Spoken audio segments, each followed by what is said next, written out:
At least 41 civilians have been killed and over 140 others were injured after Russia launched a wave of missile strikes against Ukrainian cities on Monday. Targets allegedly included the country's biggest, most equipped children's hospital in Kyiv.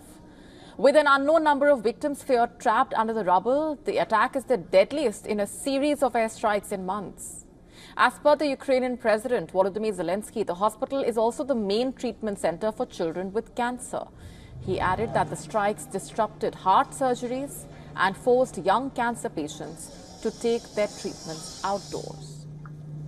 However, Russia has denied attacking the hospital, saying it had been hit by fragments of a Ukrainian air defense missile.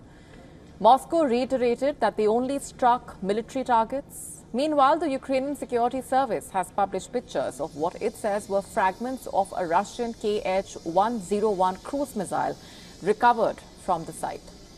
While Russia has been denying attacks on civilian infrastructure since the start of the war, Kyiv claims that till now over 1,600 medical facilities have been damaged since the war broke out and 214 have been ruined completely. The strikes come a day before the NATO alliance's three-day summit to reassure and reassess support for Ukraine. Now the strike largely destroyed the hospital's toxicology ward where children with severe kidney issues were being treated. Hundreds of rescue workers and volunteers scrambling to clear the debris and search for survivors. While the President Volodymyr Zelensky has vowed to retaliate, he called upon his Western allies to help give Moscow a befitting reply. In a statement released by the White House, U.S. President Joe Biden has condemned the attack, calling it, and I'm quoting here, a horrific reminder of Russia's brutality, quote unquote. The U.S. State Department, meanwhile, has said that 5 Ukrainian cities were struck with over 40 different caliber missiles. Spokesperson Matthew Miller reiterated additional military support for Ukraine while accusing Russia of intentionally targeting civilian sites.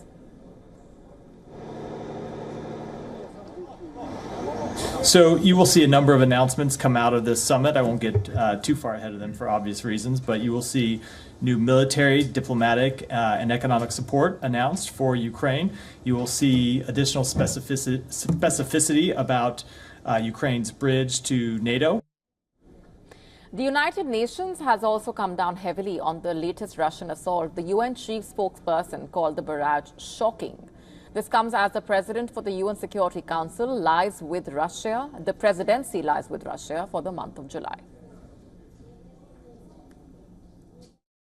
The Secretary General strongly condemns today's missile attack by the Russian Federation, hitting residential and civilian infrastructure across Ukraine. Directing attacks against civilian objects is prohibited by international humanitarian law. To stay up to speed with the latest news, download the WION app and subscribe to our YouTube channel.